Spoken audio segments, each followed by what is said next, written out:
நண்பர்கள் அனைவருக்கும் வணக்கம். இது பனமே மந்திரம் சேனல். இந்த சேனல்ல நம்ம இன்னைக்கு பார்க்கக்கூடியது ஒரு பொருள் பல தொழில் அப்படிங்கிற தலைப்புல பார்ட் 1 வீடியோவா நம்ம பார்க்க போறோம். அது என்ன ஒரு பொருள் பல தொழில் அப்படின்னா, ஒரு பொருள்லேருந்து நம்ம பல பொருட்கள் தொழில்கள் நம்ம செய்ய முடியும்.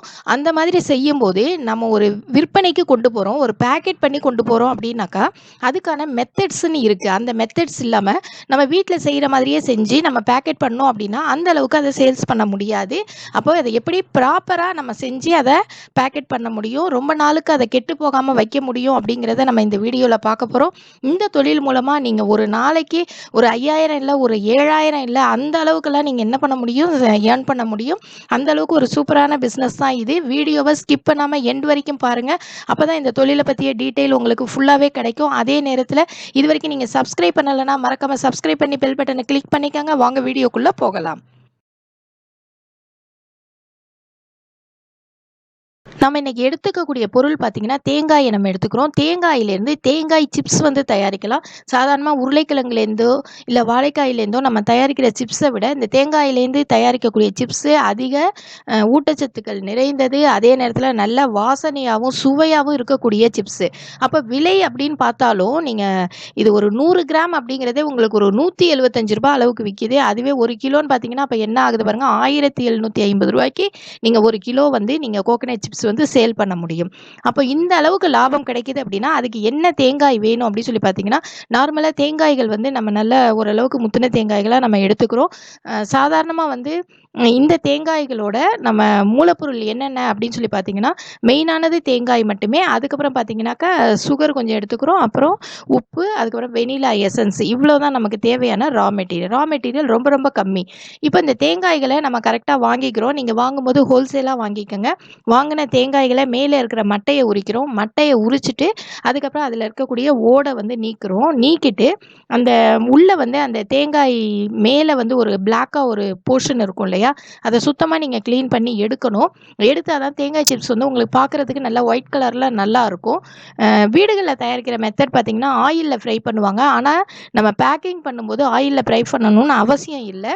இந்த தேங்காய்களை மேலே இருக்கக்கூடிய அந்த ப்ரௌன் கலரை நீக்கினதுக்கு அப்புறமா இதை சின்ன சின்ன பீசஸாக நம்ம ஃப்ளேக்ஸ் மாதிரி கட் பண்ணிக்கணும். இதுக்கு மிஷினும் இருக்குது, நம்ம கையிலையும் பண்ணலாம். அந்த மாதிரி இந்த ஃப்ளேக்ஸாக நம்ம கட் பண்ணணும்.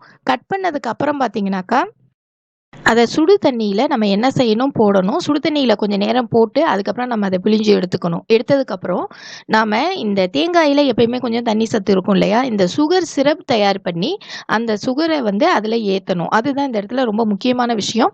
நீங்கள் பார்த்தீங்கன்னா 1 கிலோ தேங்காய் அந்த ஃப்ளேக்ஸ் எடுத்துக்கிட்டிங்க அப்படின்னா அதுக்கு 1 கிலோ சுகர், 1 லிட்டர் தண்ணி, அதுக்கப்புறம் ஒரு 20 கிராம் சால்ட்டு, இது எல்லாத்தையும் நீங்கள் ஒன்றா சேர்த்து அதில் கொஞ்சம் வெனிலா எசன்ஸ் சேர்த்து நல்லா கலக்கணும். கலக்கிட்டு நாம இதில் என்ன செய்யணும், அந்த தேங்காய்கள் இருக்கு இல்லையா, அந்த தேங்காயை 1 கிலோ தேங்காய் அந்த ஃப்ளேக்ஸு அதை நம்ம என்ன செய்யலாம், இதில் சேர்க்கலாம். புரியுதுங்களா உங்களுக்கு? இதில் பார்த்தீங்கன்னா 1 கிலோ சுகர், 20 கிராம் சால்ட்டு, அதுக்கப்புறம் வெனிலா எசன்ஸு, 1 லிட்டர் தண்ணியில் நம்ம கலக்கி அதில் 1 கிலோ அளவுக்கு அந்த தேங்காய் ஃப்ளேக்ஸை போட்டு கிட்டத்தட்ட அது ஒரு மணி நேரத்துலேருந்து 2 மணி நேரம் வரைக்கும் ஊறணும். ஊறினதுக்கப்புறமா அதை எடுத்து ஒரு துணியில் பரப்பி வச்சுருந்து அதுக்கப்புறம் அதை ட்ரேக்கு மாற்றணும். ட்ரேக்கு மாற்றி நம்ம நேராக கொண்டு போய் அந்த டீஹைட்ரேட்டட் மிஷின் சொல்லுவாங்க, அதாவது ஹீட் மிஷின், அதில் நம்ம வச்சிடணும். இந்த ட்ரேவாக உங்களுக்கு வெளியில் கிடைக்கிது. அந்த மாதிரி ஒரு டீஹைட்ரேட்டட் மிஷின் வாங்கிக்கணும். அதுக்குள்ளே நம்ம வச்சிட்டோம் அப்படின்னாக்கா அது ஒரு 2 or 3 ஹவர்ஸு கிட்டத்தட்ட பார்த்தீங்கன்னாக்கா ஒரு 60 டிகிரி செல்சியஸ் நீங்கள் ஹீட் வைக்கிறீங்க அப்படின்னா ஒரு 5லேருந்து 6 மணி நேரம் நீங்கள் அதில் வைக்க வேண்டியதாக இருக்கும். இவ்வளோதான் இதில் ப்ராசஸ். நீங்கள் எண்ணெயில் பொரிக்கணுங்கிற அவசியம் இல்லை. இந்த டீஹைட்ரேட்டட் மிஷின்லேருந்து நம்ம எடுத்துட்டு அதுக்கப்புறம் அதை நம்ம என்ன செய்யலாம், வெயிட் போட்டு நம்ம பேக்கிங் பண்ணிக்கலாம். ப்ராசஸ் இந்த மாதிரி பண்ணால் மட்டும்தான் உங்களுக்கு இது ஒரு 6 மாதம் வரைக்கும் இந்த சிப்ஸ் கெட்டு போகாமல் இருக்கும் அப்படிங்கிறது தான் இதில் இருக்கக்கூடிய ப்ளஸ் பாயிண்ட். இப்போ இந்த டீஹைட்ரேட்டட் மிஷின் அப்படிங்கிறது நீங்கள் எத்தனை ட்ரே வாங்குறீங்களோ அதுக்கு தகுந்த ரேட்டாக இருக்குது.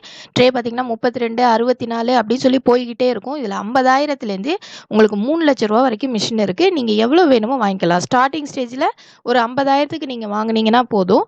நெக்ஸ்ட்டு பார்த்தீங்க அப்படின்னாக்கா வேறு எதுவும் மிஷின் வேணுமா அப்படின்னு நினச்சிங்கன்னா வேறு ஒன்றும் மிஷின் இதுக்கு தேவையில்லை. தேங்காய் உரிக்கிறது இதெல்லாம் நம்ம மேனுவலாகவே பண்ணிக்கலாம். இல்லை நீங்கள் அந்த ஃப்ளேக்கர் மிஷின் வேணும்னா வாங்கிக்கலாம். அந்த தேங்காயை சின்ன சின்ன சிப்ஸாக சீவுறோம் இல்லையா, அதுக்கு வந்து ரைஸ் ஃப்ளேக்கர் மிஷின், வெஜிடபிள் ஃப்ளேக்கர் மிஷின் இருக்குது. இந்த மாதிரி ஃப்ளேக்கர் மிஷின் வந்து என்ன செஞ்சுக்கலாம், நீங்கள் வாங்கிக்கலாம். இல்லை அப்படின்னா நீங்கள் மேனுவலாகவும் அது பண்ணிக்கலாம். மேனுவலாக பண்ணும்போது உங்களுக்கு இன்வெஸ்ட்மெண்ட் அப்படிங்கிறது ரொம்ப கம்மியாக இருக்கும். அப்போ உங்களுக்கு முதலீடு என்ன வேணும் அப்படின்னு சொல்லி பார்த்தீங்கன்னா, ஒரு 1,50,000 லட்சத்துலேருந்து ஒரு 2 லட்சம் இருந்துச்சுன்னா இந்த தொழில் வந்து நீங்கள் ஸ்டார்ட் பண்ண முடியும். அதுவே நீங்கள் பெரிய அளவில் பண்ணணும், எல்லாத்துக்கும் தேங்காய் உரிக்கிறதுலேருந்து வெட்டுற வரைக்கும் எல்லாத்துக்கும் மிஷினரிஸ் வேணும்னா ஒரு 5,00,000 ரூபாய் உங்களுக்கு தேவைப்படும். ஓகேங்களா? பிகினிங்கில் நீங்கள் ஒரு 1,50,000 லட்சத்துலேருந்து 2 லட்சம் இருந்துச்சுன்னா இந்த பிஸ்னஸை நீங்கள் ஸ்டார்ட் பண்ண முடியும். மிஷினரி வைக்கிறதுக்கெல்லாம் பெரிய இடம்லாம் தேவையில்லை. அதனால் நீங்கள் வீட்டிலேயே ஒரு இடம் இருந்தால் கூட நீங்கள் என்ன செய்ய முடியும், இதை ஆரம்பிக்க முடியும். இப்போது இந்த தயாரிக்கிறதுக்கான ஆகிற செலவு என்ன அப்படிங்கிறத நம்ம பார்க்கலாம். ஒரு 40 கோகனட்டு, சரிங்களா, ஒரு மீடியம் சைஸ் கோகனட்ஸ் ஒரு 40 கோகனட் நீங்கள் எடுத்தீங்கன்னா ஒரு 5 கிலோ வரைக்கும் நீங்கள் அதுலேருந்து கோகனட் சிப்ஸ் வந்து மேக் பண்ணலாம். இது வந்து அப்ராக்சிமேட் வேல்யூ தான். நீங்கள் தேங்காய் அளவை பொறுத்து என்ன செய்யும், இதனுடைய அந்த எத்தனை கிலோ சிப்ஸ் வருதுங்கிறது உங்களுக்கு மாறும். இப்போ ஒரு கோகனட் வந்து நீங்கள் வந்து ஒரு 15 ரூபாய்க்கு ஒரு தேங்காய் வாங்குறீங்க அப்படின்னு நினச்சாக்கா, ஏன்னா ஹோல்சேலில் நீங்கள் வாங்கும்போது இன்னும் கூட கம்மியாக கிடைக்கும். ஆனால் ஒரு 15 ரூபாய் அப்படின்னு சொல்லியே தான் நான் இது ப்ராஃபிட் போட்டிருக்கேன் உங்களுக்கு. 40 கோகனட் அப்படிங்கிறது உங்களுக்கு 600 ரூபாய் அப்படிங்கிற ரேஞ்சில் இருக்கும். இப்போ இதுக்கு அடுத்து நமக்கு தேவையானது ஜீனி, அதாவது சுகர் வந்து ஒரு 5 கிலோ நீங்கள் கோகனட் சிப்ஸ் தயாரிக்கணும்னா 5 கிலோ வேணும். அந்த 5 கிலோவுக்கு உங்களுக்கு வந்து ஒரு 200 ரூபாய் அப்படின்னு சொல்லி மதிப்பிட்டா கூட, இல்லை மற்ற செலவுகள் இருக்கு இல்லையா, பேக்கேஜிங் பண்ணுறது, அப்புறம் வந்து இபி பில் கட்டுறது, இந்த மாதிரியான விஷயம், இபி செலவாகிறது, இதெல்லாம் நீங்கள் பார்த்தீங்க அப்படின்னா ஒரு 200 ரூபாய் அப்படின்னு சொல்லி வச்சுக்கலாம். எல்லாத்தையும் டோட்டலாக சேர்த்து இந்த மேக்கிங் காஸ்ட் அப்படிங்கிறது உங்களுக்கு ஒரு 1000 ரூபாய் வரும். அதாவது கோகனட் வந்து 600 ரூபாய், சுகர் வந்து 200 ரூபாய், அதுக்கப்புறம் பேக்கிங், அந்த மசாலா போட்டும் இது நம்ம செய்யலாம், சுகர் சிரப் சேர்க்காம. ஆனால் இங்கே நான் சொல்லியிருக்கிறது சுகர் சிரப் வச்சு தான் நான் சொல்லியிருக்கேன். அப்போது பேக்கேஜிங், அப்புறம் அந்த உப்பு, அதுக்கப்புறம் அந்த கரண்ட் செலவு, அந்த டீஹைட்ரேட்டர் மிஷினுக்கான கரண்ட் செலவு எல்லாத்தையும் சேர்த்து உங்களுக்கு ஒரு 1000 ரூபாய் அப்படிங்கிறது தயாரிப்பு செலவாக இருக்குது. இப்போ இந்த தொழிலில் என்ன லாபம் கிடைக்கும் அப்படிங்கிறது பார்க்கலாம். இதில் பார்த்தீங்கன்னா ஒரு ரீட்டைலாக நீங்கள் 1 கிலோ சிப்ஸ் அப்படிங்கிறது 1750 ரூபாய் அந்த ரேஞ்சில் உங்களுக்கு விற்கிது. நீங்கள் அமேசானில் போய் சர்ச் பண்ணி பாருங்கள், 100 கிராம் வந்து 175 ரூபான்னு விற்கிறாங்க. இப்போ 1 கிலோ அப்படிங்கிறது 1750 ரூபாய் அந்த லெவலில் விற்கிது. இதுவே நீங்கள் ஹோல்சேலாக நீங்கள் கொடுக்குறீங்க அப்படிங்கும்போது ஒரு 1000 ரூபாய், இன்னும் கூடவே கொடுக்கலாம், ஒரு 1000 ரூபாய் மினிமம் நம்ம வச்சா கூட 5 கிலோ நம்ம வந்து உற்பத்தி பண்ணுறோம் அப்படின்னாக்கா அதோட ப்ரொடக்ஷன், நம்ம தயாரிக்கக்கூடிய அந்த செலவு வந்து 1000 ரூபாய். அதுவே 5 கிலோவோட விற்பனை விலை பார்த்தீங்கன்னா 5000 ரூபாய். ஓகேங்களா? அப்போ ப்ராஃபிட் 5 கிலோவுக்கான ப்ராஃபிட் வந்து 4000 ரூபாய் அப்படிங்கிறது நமக்கு ப்ராஃபிட்டாக கிடைக்கிது. நீங்கள் 10 கிலோ ஒரு நாளைக்கு தயாரிக்கிறீங்க அப்படின்னாக்கா 8000 ரூபாய் வரைக்கும் நீங்கள் என்ன செய்ய முடியும், இதில் லாபம் பார்க்க முடியும். ஓகேங்களா? இதில் அடிஷ்னலாக நீங்கள் டிரான்ஸ்போர்ட் அது இதெல்லாம் இருந்துச்சுன்னா, அது நீங்கள் எந்த அளவுக்கு எவ்வளோ டிஸ்டன்ஸ் போகிறீங்க அதை பொறுத்து நீங்கள் என்ன பண்ணிக்கோங்க, இந்த லாபத்தில் நீங்கள் அதை லெஸ் பண்ணிக்கலாம். இதில் டிரான்ஸ்போர்ட்டோ நம்ம அட்வர்டைஸ்மெண்ட் பண்ணுறீங்க அப்படின்னா அதோட காஸ்ட்டோ நான் இதில் சொல்லலை. ஆக்சுவலாக ஒரு மேக்கிங் காஸ்ட் எவ்வளவு, அதில் செல் பண்ணக்கூடிய விலை என்ன, அதுதான் நான் இதில் சொல்லியிருக்கேன். இதுக்கு மேலே நீங்கள் அட்வர்டைஸ்மெண்ட் பண்ணீங்க அப்படின்னாக்கா அதனுடைய காஸ்ட்டை நீங்கள் இதில் என்ன பண்ணிக்கலாம், லெஸ் பண்ணிக்கலாம். ஓகேங்களா? அப்போ ஒரு 10 கிலோ சிப்ஸ் நீங்கள் தயாரிக்கிறீங்க அப்படிங்கும்போது 8000 ரூபாய் வரைக்கும் இதில் என்ன செய்ய முடியும், லாபம் பார்க்க முடியும். அப்போது ஒரு நாளோட ப்ராஃபிட் அப்படின்னு பார்த்தீங்கன்னா 8000 ரூபாய். அதுவே 20 நாள் நீங்கள் சேல் பண்ணுறீங்க அப்படின்னா 1,60,000 ரூபாய். அதுவே 30 நாளைக்கு உங்களோட ப்ராஃபிட் வந்து 2,40,000 ரூபாய் இதில் ஏர்ன் பண்ண முடியும். இதில் ஒரு பிக்கஸ்ட் ஒரு சேலஞ்ச் என்ன அப்படின்னா மார்க்கெட்டிங் அப்படின்னு சொல்லி நான் சொல்லுவேன். ஏன்னா ஒரு பொட்டேட்டோ சிப்ஸ் விற்கிற அளவுக்கோ ஒரு வாழைக்காய் சிப்ஸ் விற்கிற அளவுக்கோ தேங்காய் சிப்ஸ் விற்கிதா அப்படின்னு கேட்டிங்கன்னா இதனுடைய காஸ்ட் வந்து ரொம்ப ஜாஸ்தியாக இருக்குது அப்படிங்கிறது தான் இதனுடைய மெயினான ஒரு மைனஸ் பாயிண்ட். இப்போ இதை நம்ம என்ன செய்யணும்னா, அப்போது எந்த இடத்துல இதை சேல் பண்ணால் நல்ல அளவுக்கு விற்கும் அப்படின்னு சொல்லி பார்த்து சேல் பண்ணணும். பேக்கரிஸில் வைக்கலாம், சிப்ஸ் கார்னர் மாதிரி வச்சு எல்லா சிப்ஸோட இதை சேர்த்து நம்ம விற்கலாம். அமேசான், ஃப்ளிப்கார்ட் இந்த மாதிரியான ஆன்லைன் தளங்களில் விற்கலாம். பெரிய பெரிய சூப்பர் மார்க்கெட்ஸ், டிபார்ட்மெண்ட் ஸ்டோர்ஸ் இந்த மாதிரி இடங்களில் நம்ம சேல் பண்ணலாம். அதுக்கப்புறம் பார்த்தீங்க அப்படின்னாக்கா இந்த சிப்ஸ் வந்து ஒரு ஆடு கொடுத்து நம்ம இதை விளம்பரப்படுத்தலாம். இப்போ லேஸ் எல்லாம் பார்த்தீங்கன்னா சும்மா நார்மலாக ஆரம்பித்தாங்க, அதுக்கப்புறம் பார்த்தீங்கன்னா அது வேறு வேறு ஃப்ளேவர் கொடுத்து அதை விளம்பரப்படுத்தி தான் அந்த அளவுக்கு சேல்ஸ் ஆகுது. ஒரு சிப்ஸ் பாக்கெட்டுக்குள்ளே அதில் என்ன சிப்ஸ் இருக்குன்னு பாருங்கள், ஒரு 4-5 சிப்ஸ் தான் அதில் இருக்குது. அது என்ன ரேட்டுக்கு விற்கிறாங்கங்கிறத பாருங்கள். சிப்ஸில் எப்போவுமே லாபம் அதிகம் உண்டு.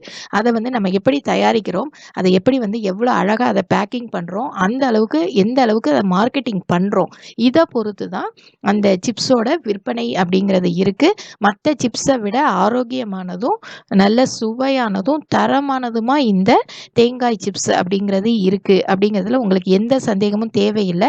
இதுக்கு லைசன்ஸ் ஏதாவது வேணுமா அப்படின்னு கேட்டிங்கனாக்கா, இதுக்கு வந்து ஒரு FSSAI லைசன்ஸ் அப்படிங்கிறது இதுக்கு ரொம்ப இம்பார்ட்டண்ட்டாக இருக்குது.